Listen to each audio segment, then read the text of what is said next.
Selamat pagi anak-anak semuanya. Bertemu kembali di DM Channel, Channel for Education.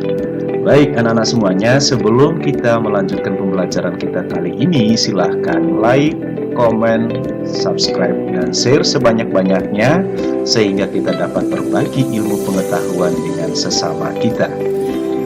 Anak-anak semuanya, hari ini kita akan melanjutkan pembelajaran kita di tema 8, daerah tempat tinggalku, pada subtema yang ketiga dengan muatan pelajaran PPKN pada kompetensi dasar 3.3. Maka dari itu anak-anak, sebelum kita membahas materi kita hari ini, Pak Didi akan menyampaikan materi dan tujuan pembelajaran kita.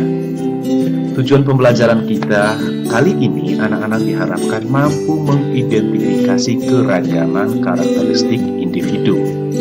Dengan pokok pembahasan kita yang pertama mengenai keragaman karakteristik individu, dan yang kedua mengenai keragaman karakteristik individu dalam masyarakat. Nah, kali ini kita akan membahas lagi tentang keberagaman, meskipun pada pertemuan sebelumnya di video pembelajaran yang telah Pak Didi sampaikan sebelumnya, kita juga sudah membahas tentang keberagaman individu di dalam masyarakat. Di sana kita sudah membahas mengenai pengertian keberagaman dan juga faktor-faktor penyebab keberagaman di tengah masyarakat, misalnya karena faktor iklim atau cuaca, faktor tentang alam, faktor agama, faktor komunikasi dan transportasi, dan juga ada faktor ras serta golongan. Nah, oleh karena itu mari kita membahas lagi materi pembelajaran kita kali ini.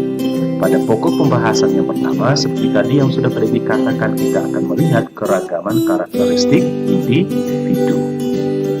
Anak-anak semuanya, manusia adalah makhluk yang kompleks, makhluk yang dapat berpikir, makhluk yang dapat berbuat, serta makhluk yang dapat dididik. Nah, ketika anak-anak mengikuti pendidikan, kita semua sebagai manusia mengikuti pendidikan karena kita adalah makhluk yang sangat kompleks, kita membutuhkan segalanya. Maka manusia merupakan kesatuan individu dan sosial, kesatuan jasmani dan rohani, serta sebagai makhluk Tuhan. Anak-anak semuanya, manusia merupakan kesatuan individu yang utuh dan tidak dapat dipisahkan. Nah, di sini Pak Didi ingin berbagi pengetahuan kepada anak-anak semuanya. Ada pendapat dari tokoh gereja Santo Thomas Aquinas pada abad ke-13. Siapa yang sudah lahir pada abad ke-13? Belum dong, Pak Didi juga belum lahir. Nah, Santo Thomas Aquinas ini menyebutkan bahwa manusia merupakan kesatuan antara badan dan jiwa. Jadi, tanpa badan bukanlah manusia, tanpa jiwa tidak ada manusia juga. Jadi kita adalah sebagai individu atau pribadi-pribadi yang utuh, lengkap dan juga sempurna. Karena secara manusia yang utuh berarti kita memiliki badan dan jiwa sebagai satu kesatuan. Melalui badan, manusia memerankan fungsi sosial serta dimungkinkan untuk mengetahui, memahami, memeriksa, dan menganalisa segala pengalaman dan dengan melibatkan akal budi, sehingga dapat membantu kita untuk memahami keragaman karakteristik individu. Setidaknya demikian yang digambarkan oleh tokoh gereja Santo Thomas Aquinas pada abad ke-13 tentang manusia. Nah, anak-anak semuanya, tiap individu sebetulnya memiliki dua karakteristik, yaitu karakteristik bawaan dan karakteristik lingkungan. Nah, apa itu karakteristik bawaan? Karakteristik bawaan merupakan karakter yang dimiliki, yang diturunkan kepada masing-masing individu sejak lahir.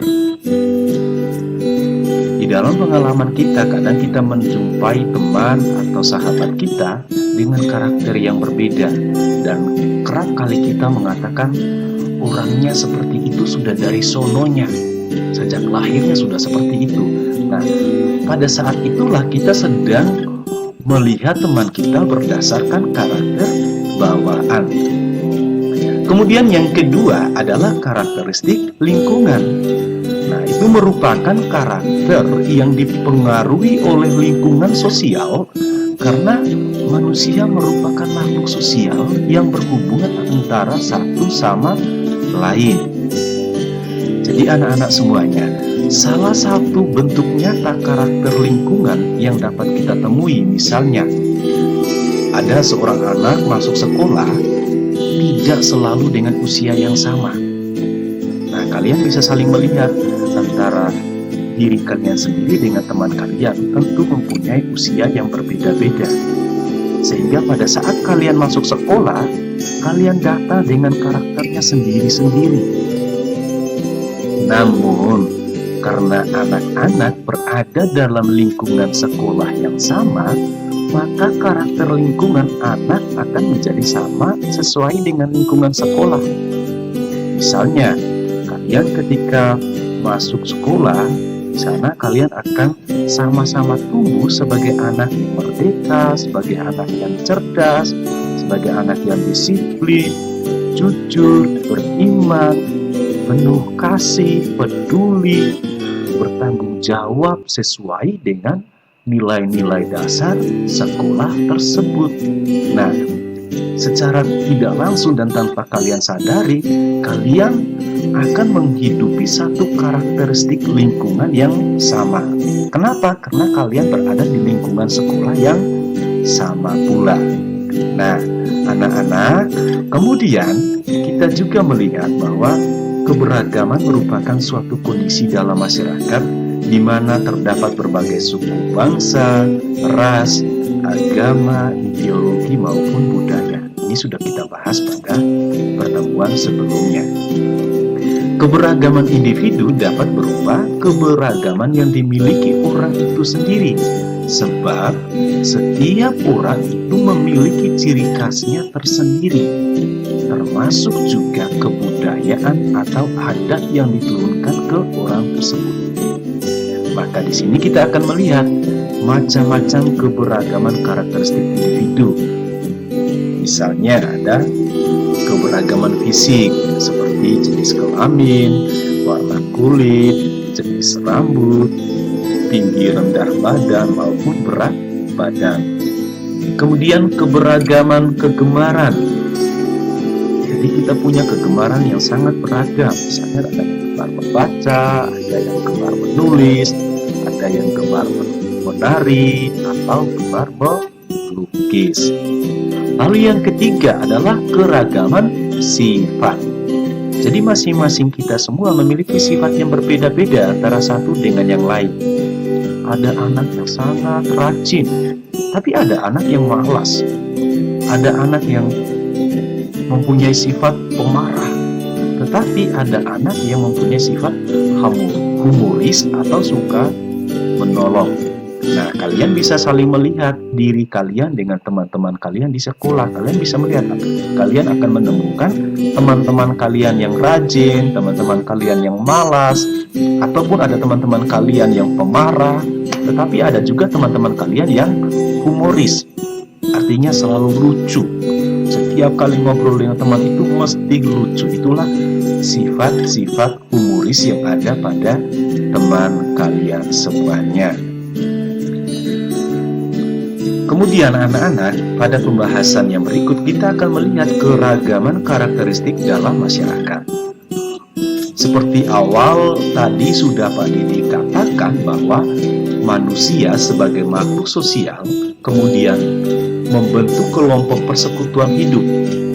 Kelompok persekutuan hidup manusia sangat beragam karena adanya perbedaan ekonomi, pendidikan, budaya, jenis kelamin, suku, agama, dan daerah tempat tinggal. Nah, biasanya tingkatan keragaman ini dapat kita temukan di lingkungan tempat tinggal kita masing-masing. Oleh karena itu, anak-anak, kita harus membangun sikap. Sikap apa? sikap dalam menghadapi keberagaman di masyarakat. Sikapnya yang bagaimana? Ya, yang pertama, kita harus selalu berpikir positif. Ketika kita berjumpa dengan orang yang berbeda dengan kita, jangan pernah kita berpikir negatif terhadap orang tersebut. Kemudian, kita harus membangun kesadaran mengenai perbedaan sikap, watak, dan sifat. Ya, jangan kita memaksakan orang lain supaya memiliki sikap, watak, dan sifat yang sama dengan kita. Kemudian yang ketiga, menghargai berbagai macam karakteristik dalam masyarakat. Harus kita hormati. Kenapa? Kalau kita berjumpa dengan orang yang punya hobi atau kegemaran yang berbeda, jangan kita mencela, karena itulah menjadi bagian dari keragaman. Lalu yang paling penting adalah bersikap ramah dengan orang lain. Jadi ini adalah sikap yang sangat penting ketika kita berhadapan dengan orang yang ada di sekitar kita. Baik anak-anak semuanya, demikian pembelajaran kita kali ini.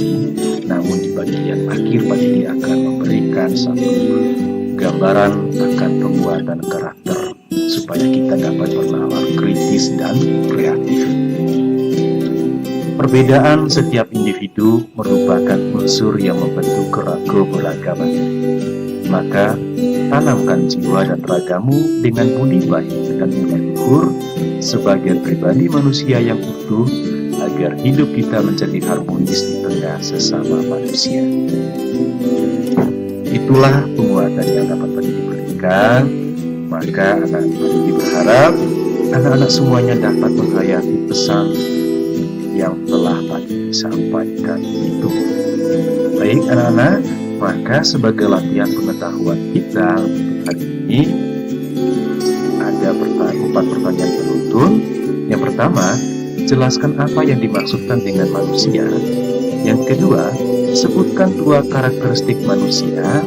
Kemudian yang ketiga, sebutkan 3 macam karakteristik individu. Lalu yang keempat, sebutkan sikap-sikap dalam menghadapi keberagaman di tengah masyarakat. Silahkan tulis jawaban kalian di buku latihan, kemudian lampirkan di Classroom agar dievaluasi oleh Pak Didi.